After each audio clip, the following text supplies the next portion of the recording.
Hey, what's going on? This is Blue. Just wanted to do a really quick video because I was just sort of inspired to do it.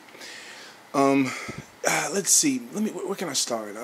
I think the cool thing about this game and what makes it fantastic is that, and the stats mean something. I think I figured it out, and why the way the game plays the way it plays. The reason why a lot of people aren't feeling this game is because you're honestly gonna have to come to some conclusion as a player that I'm gonna have to learn my freaking personnel. Who in the world is on my team? And what are their abilities? And in what situations can I maximize this guy over this guy? Some guys have high focus. Some guys have high strength. Some guys have high agility. That doesn't necessarily mean that they are the best representation of that position in every play.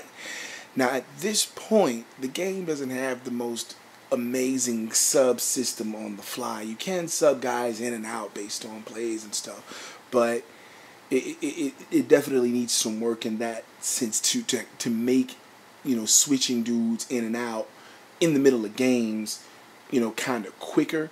I mean, I guess you could set audibles and shit like that, but for the most part, this game, why? I'm gonna tell you why. Because the stats honestly mean something. They make a large difference to the overall gameplay.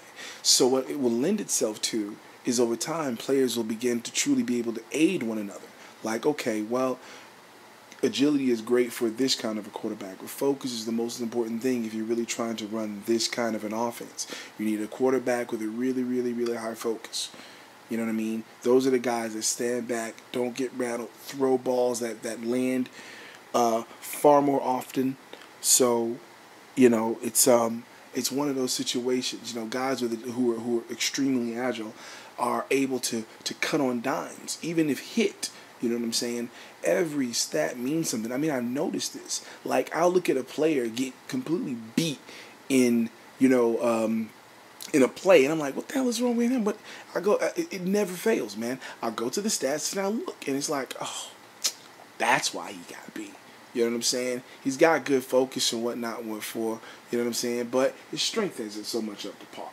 You know what I mean? He's not the strongest guy out there. And him versus a 95 strength guy, he might get beat, 3 out of 7 times. It just happens like that because the stats mean something. A lot of people say, oh, well, the stats, it's only 4 of them. What, are you trying to quantify it into 4 stats? Focus, agility, speed, and strength?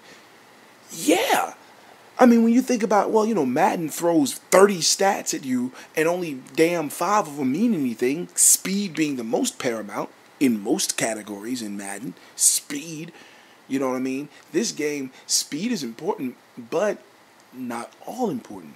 Speed is great for a running back, but so is agility, you know what I'm saying? For some running backs, so is strength.